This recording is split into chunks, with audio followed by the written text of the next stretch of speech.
Welcome to iDream. నేను మీ భవ్య. అసలు మనకి ఓరల్ క్యాన్సర్ ఎందుకు వస్తుంది, సిమ్టమ్స్ ఏంటి, ట్రీట్మెంట్స్ ఏంటి, సైడ్ ఎఫెక్ట్స్ ఏమన్నా ఉంటాయి, ఇవన్నీ మాట్లాడడానికి doctor Ranjith Kumar Khantham, oral and maxillofacial pathologist ఉన్నారు. డీటెయిల్స్ అడిగి తెలుసుకుందాం. నమస్తే సార్, ఎలా ఉన్నారు సార్? సార్, చాలా మందికి నార్మల్ అదర్ క్యాన్సర్స్ గురించి చాలా అవేర్నెస్ ఉంటుంది, దానికి ట్రీట్మెంట్స్ వెళ్తారు, కానీ అసలు ఈ ఓరల్ క్యాన్సర్ అనేది అసలు చాలా డేంజర్ అంటారా? అసలు ఎందుకు వస్తుంది అంటారు సార్? యాక్చువల్లీ ఓరల్ క్యాన్సర్ అనేది మేము ఉన్న దాంట్లలో 13 to 14% of the oral cancer ఉంది. ఈ oral cancer comes under head and neck cancer అండి. ఇది వచ్చేసి చాలా డేంజర్. మామూలుగా గ్లోబల్లో వచ్చేసి 6,50,000 మెంబర్స్ ఎఫెక్ట్ అవుతున్నారు ప్రతి ఇయర్. అందులో ఇండియా నుంచి 1,00,000 మెంబర్స్ ఎఫెక్ట్ అవుతున్నారు. అందులో నుంచి ఆ 1,00,000 మెంబర్స్లో 3 to 4 మెంబర్స్ పర్ అవర్ చనిపోతున్నారు ఇండియాలో.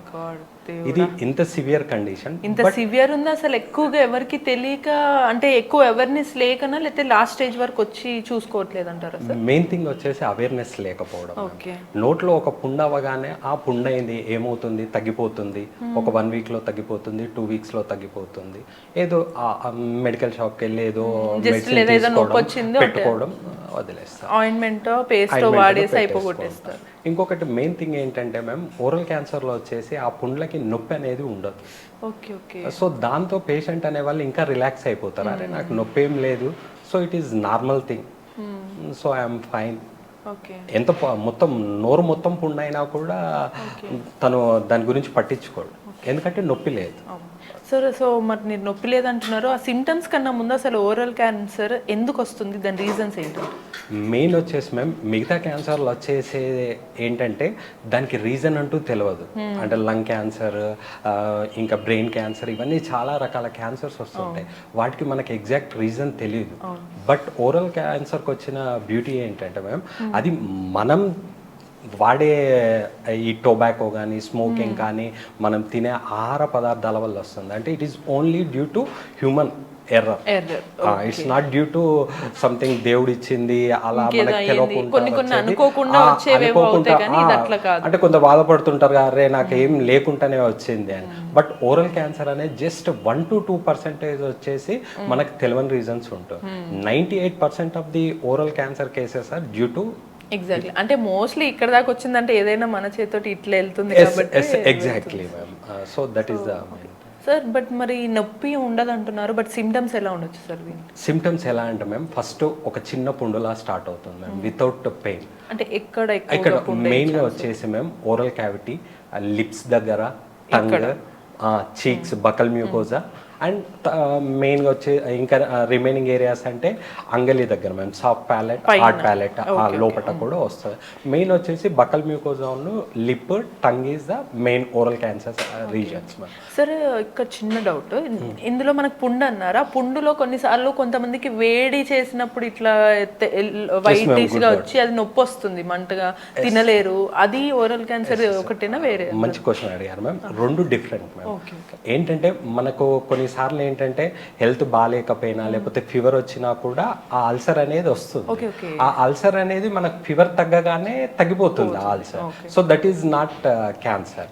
సో అల్సర్ అనేది వచ్చేసి అది తగ్గకుండా ఒక 3-4 వారాలు మనం మందులు వాడినా, మనకు ఫీవర్ తగ్గినా, ఏది వాడినా తగ్గకుండా, దాంతోపాటు మనకు గొంతు మింగుతుంటే నొప్పి లేవడము, మిగతా పనులు లూజ్ అవ్వడము, మౌత్ ఓపెనింగ్ అనేది కష్టం అవ్వడము, సో అటువంటి రీజన్స్తో పాటు మళ్ళీ కొంత వెయిట్ లాస్ అవ్వడము, వీటి అన్నిటితో కలిపి క్యాన్సర్ అనేది తెలుస్తూ ఉంటుంది. ఓకే. అంటే మామూలుగా నేను చెప్పినట్టు వచ్చేదేమో మోస్ట్లీ అల్సర్ కిందకి వస్తుంది, అది కాకుండా అది కొంచెం సివియర్ గా ఉంటే ఇది ఓరల్ క్యాన్సర్. అంటే ఇంకోటి నార్మల్ పీపుల్ వచ్చేసి అల్సర్ అవుతే we can take it is cancer కాదు అనే విధంగా మనం చూసుకోవచ్చు. బట్ ఈ హ్యాబిట్స్ ఉన్న వాళ్ళల్లో అది మనం క్యాన్సర్ గానే ఒక రకంగా వీటిని సిమ్టమ్స్ గా తీసుకొని జాగ్రత్త పెట్టుకుంటాం. ఇంకొకటి ఆ అల్సర్స్ అనేటివి కొన్నిసార్లు ఏంటంటే మేము మన దాంట్లో వచ్చేసి షార్ప్ టీత్, అంటే టీత్ అనేటివి చాలా షార్ప్ గా పదునుగా ఉంటాయి. ఆ పదునుతనం అనేది తాకేసి అల్సర్ అయింది అనుకోండి, అది మనం ఇమీడియట్ డెంటిస్ట్ కు చూపించుకున్నాం అనుకోండి, అది ఆ టీత్ ని కరెక్ట్ చేసేస్తే అది అక్కడితో తగ్గిపోతుంది, అల్సర్ తో తగ్గిపోతుంది. అలా కాకుండా దాన్ని మనం నెగ్లెక్ట్ చేసామనుకోండి, ఒక 2 months 3 months అలా వదిలేసాం అనుకోండి, ఆ అల్సర్ అనేది పెద్దగా మారి it turns into cancer chances అనేటివి ఎక్కువ. సో అంటే ఒక అల్సర్ ని నార్మల్ గా రావడం కామన్, బట్ దాన్ని నెగ్లెక్ట్ చేస్తే క్యాన్సర్ నెగ్లెక్ట్ చేయడం క్యాన్సర్ ఛాన్సెస్ అనేటివి ఎక్కువ ఉంటుంది. నెగ్లిజెన్స్ మెయిన్ రోల్ ప్లే చేస్తుంది. వీటిలో మనకి డిఫరెన్స్ అయితే తెలిసింది, బట్ ట్రీట్మెంట్స్ అనేవి రెండిటికి సేమ్ ఉంటుందా సార్? లైక్ ఫస్ట్ థింగ్ వచ్చేసి మనం ట్రీట్మెంట్ పార్ట్కి వెళ్ళే ముందు ఫస్ట్ డయాగ్నోస్ చేసుకోవాలి. ఓకే, అసలు క్యాన్సర్, ఇది క్యాన్సరా నార్మల్ అల్సర్? అవునవును, ఎగ్జాక్ట్లీ. ఫస్ట్ అసలు క్యాన్సర్ కదా తెలియాలంటే చూడాలి అది ఎక్కడొచ్చింది, ఎంత వరకు వచ్చింది, నొప్పి ఉందా లేదా, లేకపోతే ఏమన్నా ఈ రీసెంట్ దాంట్లో తనకేమన్నా మెడికల్ ప్రాబ్లమ్స్ వచ్చాయా, వెయిట్ లాస్ అయ్యారా, ఇవన్నీ చూసుకోవాలి. ఇవన్నీ ఏవి లేకున్నా కూడా అక్కడ అల్సర్ ఉంది అనుకుంటే మనం ఏంటంటే మేము ఫస్ట్ స్టెప్ వచ్చేసి బయాప్సీ అనేది చేసుకోవాలి. అంటే అది 3-4 వీక్స్ దాటిందంటే బయాప్సీ అనేది చేసుకోవాలి మేము. ఈ బయాప్సీలో 2 టైప్స్ ఉంటుంది. ఒకటి వచ్చేసి ఇన్సిషనల్ బయాప్సీ అని ఉంటుంది మేము, ఇంకొకటి వచ్చేసి ఎక్సిషనల్ బయాప్సీ అని ఉంటుంది. మనం ఫస్ట్ థింగ్ చేయాల్సింది ఇన్సిషనల్ బయాప్సీ మేము. అంటే మనకు అక్కడ ఎక్కడైతే పుండు అయిందో ఆ పుండు దగ్గర చిన్న పార్ట్ తీసుకునేసి దాన్ని హిస్టోపాథాలజీ ఎగ్జామినేషన్కి పంపిస్తాం. సో అందులో అది మనకు క్యాన్సరా నార్మల్దా అనేది తెలుస్తుంది. Incisional biopsy. Incisional biopsy. So అది only for diagnosis. Okay. So ఇప్పుడు ఒకవేళ వన్స్ డయాగ్నోసిస్ చేసిన తర్వాత క్యాన్సర్ అని తేలింది అనుకోండి సార్, ట్రీట్మెంట్ ఎలా ఇస్తారు దీనికి? మెయిన్ ఓరల్ క్యాన్సర్లోకి వచ్చేసి మేము సర్జికల్ ఎక్సిషన్ మేము. ఏంటి అంటే సర్జికల్ ఎక్సిషన్ అంటే అది ఏ భాగాలు స్ప్రెడ్ అయిందనే దాన్ని బట్టి ఆ సర్జికల్ పార్ట్ అనేది జరుగుతుంది. ఇప్పుడు ఒకవేళ నోట్లో దవడకి ఆల్మోస్ట్ సగం దవడ ఇన్వాల్వ్ అయింది అనుకోండి, ఆ సగం దవడ వరకు కట్ చేయడం జరుగుతూ ఉంటుంది. కట్ చేసిన తర్వాత మళ్ళీ ప్లాస్టిక్ సర్జరీ చేసుకొని రీకన్స్ట్రక్టివ్ ప్యాటర్న్స్ అనేది ఇప్పుడు రీసెంట్ వచ్చాయి. సో దాంతో మనకి అంటే కొందరు ఏంటంటే అరే నా దవడ పోతుంది, నా టంగ్ పోతుంది, ఈ భయపడి కూడా ట్రీట్మెంట్స్ కి భయపడుతున్నారు. ఈవెన్ ఇప్పుడు థియేటర్లలో ముఖేష్ యాడ్ ఇస్తున్నారు కానీ నా మొత్తం దవడ పోయింది ఇదే. సో అవి మళ్ళీ మనం రిప్లేస్ చేసుకోవచ్చు మ్యామ్. అంటే ఈస్థెటిక్ ప్రొసీజర్స్ ద్వారా reconstructive plastic surgery oral cancer అనేది స్ప్రెడ్ అయ్యే ఛాన్స్ ఉంటుంది, చాలా స్ప్రెడ్ అవుతుంది. కొన్నిసార్లు ఏంటంటే థ్రోట్ కి స్ప్రెడ్ అవుతుంది. ఇందులో వచ్చేసి మేము 4 స్టేజెస్ ఉంటాయి. స్టేజ్ 0, 1, 2, 3, 4. స్టేజ్ 0లో వచ్చేసి జస్ట్ ఇనిషియల్ స్టేజెస్, ఇంకా వాపు అదేం రాదు. స్టేజ్ 1లో వచ్చేసి జస్ట్ స్మాల్ స్వెల్లింగ్ ఉంటుంది. అది ఓన్లీ టీత్ కానీ లేకపోతే బుగ్గకు కానీ పెదవు లేకపోతే టంగ్ ఏదైనా ఒకే పార్ట్కు ఉంటుంది స్టేజ్ 1లో వచ్చేసి. స్టేజ్ 2కి వచ్చేటప్పటికి దాని సైజ్ అనేది పెరుగుతుంది మేము. ఇప్పటిదాకా 2 సెంటీమీటర్స్ ఉన్నది వచ్చేసి ఇది 2 to 4 సెంటీమీటర్స్ అవుతుంది. ఇందులో వచ్చేసి ఒక పార్ట్ కాదు 2 పార్ట్స్ ఇన్వాల్వ్ అవుతాయి. అంటే టంగ్తో పాటు లిప్ లేకపోతే buckle mucosa something other part involve అవుతుంది. తర్వాత వచ్చేసి స్టేజ్ 3. స్టేజ్ 3లో వచ్చేసి సైజ్ పెరుగుతుంది. ఇప్పటిదాకా 4 సెంటీమీటర్స్ ఉంది, ఇది మోర్ దెన్ 4 సెంటీమీటర్స్ ఉంటుంది. అలానే more than 2 body parts involve అవుతాయి ఇన్ ఓరల్ క్యావిటీ. అంటే tongue, palate, lips, buccal mucosa అలా ఇన్వాల్వ్ అవుతుంది. నెక్స్ట్ వచ్చేసి స్టేజ్ 4 అండి. ఈ స్టేజ్ 4లో వచ్చేసి మన ఓన్లీ నోటి భాగాలు కాకుండా వేరే బాడీ పార్ట్స్ కూడా ఇన్వాల్వ్ అవుతాయి. లంగ్ ఆర్ లివర్ లేకపోతే బ్రెయిన్ లేకపోతే రిమైనింగ్ బాడీ పార్ట్స్ కూడా ఇన్వాల్వ్ అవుతుంది. దీన్ని వచ్చేసి మెటాస్టాసిస్ అంటారు. ఇది వచ్చేసి చాలా సివియర్ స్టేజ్. సార్ ఇప్పుడు మీరన్న ఆ సివియర్ స్టేజ్ కి ఈ పార్ట్ మొత్తం తీయాల్సి ఉంటుందా, లేకపోతే స్టేజ్ వైజ్ బట్టి ట్రీట్మెంట్ మనకు వచ్చేసి ఓరల్లో వచ్చేసి ఏ స్టేజ్ అయినా కూడా ఎక్కడి వరకు అయిందో అక్కడి వరకు బాడీ పార్ట్ ని కట్ చేయాల్సిందే మేము. ఇన్ జనరల్ గా వచ్చేసి మనకు మిగతా క్యాన్సర్లకు వచ్చేసి రేడియోథెరపీ, కీమోథెరపీ అనేది చేస్తాం. బట్ ఓరల్లో అలా కాదండి.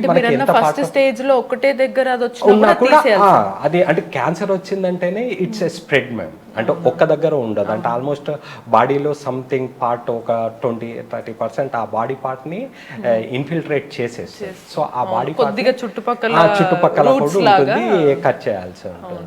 ఫస్ట్ థింగ్ వచ్చేసి సర్జరీ మ్యామ్. నెక్స్ట్ వచ్చేసి సర్జరీ ప్లస్ రేడియోథెరపీ అంటారు. థర్డ్ స్టేజ్ వచ్చేసి surgery plus radiotherapy plus chemotherapy. But chemotherapy అనేది ఈ ఓరల్ క్యాన్సర్లో చాలా తక్కువగా ఉంటుంది. మెయిన్ వచ్చేసి సర్జరీ. ఓకే. సార్ కొన్నిసార్లు క్యాన్సర్స్లో థెరపీస్ తీసుకున్నా కూడా లాస్ట్ స్టేజ్ వరకు వెళ్ళిపోయి కొన్నిసార్లు ఎక్స్పైర్ అయ్యే ఛాన్స్ ఉంటుంది అంటారు కదా, వీటిల్లో కూడా ఈ ఓరల్ క్యాన్సర్స్లో కూడా ఎక్స్పైర్ అయ్యే రేంజ్కి వెళ్ళే ఛాన్సులు ఉంటాయా? నేను ఫస్టే చెప్పాను కదా మేము, 3 to 4 members in India per hour dying due to oral cancer. So అదేంటంటే ma'am it is completely negligence. So ఆ స్టేజ్ అనేది నేను చెప్పాను కదా, 1 స్టేజ్ ఉందనుకోండి ఏం కాదు, అప్పుడే మనం చూపించుకుంటే జస్ట్ సింపుల్గా అయిపోతుంది. 4th స్టేజ్ వచ్చేటప్పటికి అది బాడీ పార్ట్స్ని కూడా స్ప్రెడ్ అయిపోతుంటుంది. ఆ బాడీ పార్ట్స్కి స్ప్రెడ్ అయినప్పుడు ఏ బాడీ పార్ట్లో ఉందనేది కూడా మనకి తెలియదు. సో దాంట్లో మనకు వచ్చేసి prognosis అనేది clean చేసినప్పుడు ఇంకో బాడీ పార్ట్లో ఇంకెక్కడో ఉండే ఉంటుంది. సో అది ఎప్పటికప్పుడు అవుతుంటుంది. సో దాని ప్రోగ్నోసిస్ అనేది చాలా పూర్వం. సార్ ఫస్ట్ స్టేజ్లో ఒకవేళ మనము దాన్ని డయాగ్నోస్ చేసి ట్రీట్మెంట్ ఇచ్చినా కూడా మళ్ళీ అది ఏమన్నా రికరెన్స్ వచ్చే ఛాన్స్ ఉంటుంది? స్టేజ్ 1 అనేది రికరెన్స్ అనేది చాలా తక్కువ. So it is controllable. Okay, stage 2, 3 అయినా కూడా కొంచెం కంట్రోలబుల్. కాకపోతే ఒక్కటి ఏంటంటే మేము అక్కడితో ఆపేయద్దు. ఇప్పుడు నువ్వు స్టేజ్ 1 అనేది నీకు డాక్టర్ దగ్గరికి వెళ్ళావు, నువ్వు కలిసావు, తను చెప్పాడు, ట్రీట్మెంట్ ఇచ్చాడు.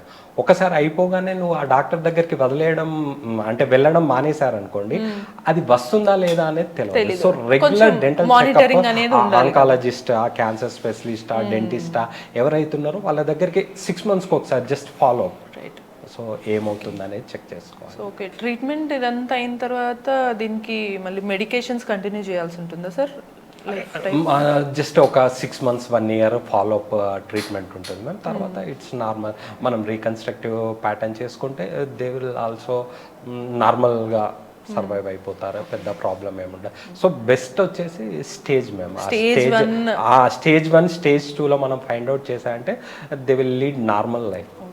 సార్ ఇది మీరు ఇందాక అన్నట్టు ఫస్ట్ హ్యూమన్ ఎర్రర్ అన్నారు కదా, అందులో వాళ్ళు తినే రెగ్యులర్ ఫుడ్ కొంతమంది నార్మల్ స్పైస్ తింటారు, కొంతమంది నార్మల్ తింటారు. సో ఈ ఫుడ్ కైండ్ ఆఫ్ ఫుడ్ వల్ల వస్తుందా, లేకపోతే అదర్ ఏదన్నా వేరే ఇంటేక్స్ వల్ల వస్తుందా? స్పైసీ ఫుడ్ వల్ల కూడా వస్తుంది. Okay okay, regular spicy food spicy food ఒకటి, మనం ఇర్రెగ్యులర్ ఫుడ్ హ్యాబిట్స్ కూడా వస్తుంది. నేను చెప్పాను కదా 98% వరకు వచ్చేసి మన ఎర్రర్స్, 2% వచ్చేసి వైటమిన్ డెఫిషియన్సీస్, కాల్షియం డెఫిషియన్సీ. ఈ ఆల్కహాల్ సిగరెట్ తీసుకునే వాళ్ళకి ఇంకొంచెం తొందరగా ఎఫెక్ట్ అయ్యే ఛాన్స్, మెయిన్ ఎఫెక్ట్ అయ్యేదే వాళ్ళు. Plus combined is more effective. అంటే ఇప్పుడు ఓన్లీ స్మోకింగ్ ఒక 80% అనుకోండి, స్మోకింగ్ ప్లస్ ఈ గుట్కా కైని ఇవి తిన్నారనుకోండి, ఇంకా 10% అనేది పెరుగుతూ పోతుంది. సార్ బట్ కొంతమందికి ఓరల్ థ్రోట్ దగ్గర వచ్చినప్పుడు ట్రాన్సిల్స్ ఉంటాయి కదా, సో వాళ్ళు కొన్ని కైండ్ ఆఫ్ ఫుడ్ తినద్దు, కూల్ తినద్దు అని కైండ్ ఇన్స్ట్రక్షన్స్ ఉంటాయి. వాళ్ళకి బర్నింగ్ ఫుడ్ అని అంటే స్పైసీ ఫుడ్ కానీ ప్లస్ వేడి ఫుడ్ అది తినలేరు. అక్కడ మొత్తం మంట అనేది, నొప్పి కానీ మింగేటప్పుడు కూడా వాళ్ళకి రెగ్యులర్ ఫ్రీక్వెంట్ నొప్పి, థ్రోట్ పెయిన్ వస్తుంది. సో వాళ్ళకి కూడా క్యాన్సర్ వచ్చే ఛాన్స్ ఉంటుందా, లేకపోతే ఏమి అది నార్మల్ అంటే? It's normal only. అది అంటే సో మనం ఏంటంటే ఆ స్పైసీ ఫుడ్ అనేది ఇంటేక్ అనేది తగ్గించి, సో మనకు ఆ సిమ్టమ్ వచ్చింది అంటే బర్నింగ్ సెన్సేషన్, ఆ మంట అనేది వస్తుంది అంటే, సో మనం ఆ ఫుడ్ ఇంటేక్ అనేది తగ్గించేస్తూ స్మూత్ గా చేసుకోవాలి. కానీ అదేమంత క్యాన్సర్ అదే మ్యామ్. సో ఆ థింగ్స్ ని అంటే నార్మల్ ఇప్పుడు అంటే ఆ నార్మల్ పీపుల్ కూడా తింటుంటే కొంచెం మంట అనేది వస్తుంది, లేదా గొంతు నొప్పి వస్తుంది సీజనల్. సో కొన్నిసార్లు ఏంటంటే సీజనల్ డిసీజ్, దగ్గు, లేకపోతే ఏదన్నా కోల్డ్ క్లైమేట్ అటు ఉన్నప్పుడు ఏంటంటే థ్రోట్ ఇన్ఫెక్ట్ అయినప్పుడు కొంచెం గరగర అవన్నీ ఉంటాయి. అవన్నీ నార్మల్. బట్ అవన్నీ మనకు 1 to 2 weeks లో తగ్గిపోయాయంటే it's fine. More than 3-4 weeks తర్వాత మెడిసిన్స్ తో కూడా తగ్గలేదంటే మనం అప్పుడు డయాగ్నోస్ చేసుకోవాలి. రైట్. సో విన్న తర్వాత ఎవరికైనా సరే ఇప్పటి వరకు వేరే ఇష్యూస్ చూసుకుంటారు, కానీ ఓరల్ అనేది ఎంత ఇంపార్టెంట్ ఇప్పుడే తెలుస్తుంది. సో మన ఓరల్ కండిషన్ అనేది ఎంత హైజీన్గా ఉంటే మనం అంత హెల్తీగా ఉంటాం. ఫస్ట్ స్టేజ్ మనం డయాగ్నోస్ చేసుకోవడం అనేది చాలా ఇంపార్టెంట్, రైట్ సార్? సో అదే స్టేజ్లో ఏ సిచ్యువేషన్స్లో ఉంటున్నారు, ఫ్రీక్వెంట్గా వస్తుందా, ఇవన్నీ సార్ చెప్పిన డీటెయిల్స్ని బట్టి మీరు అబ్జర్వ్ చేసుకొని మీ హెల్త్ని జాగ్రత్తగా ఉంచుకోండి. ఇటువంటి మరిన్ని ఇన్ఫర్మేటివ్ వీడియోస్ కోసం కీప్ వాచింగ్ ఎట్.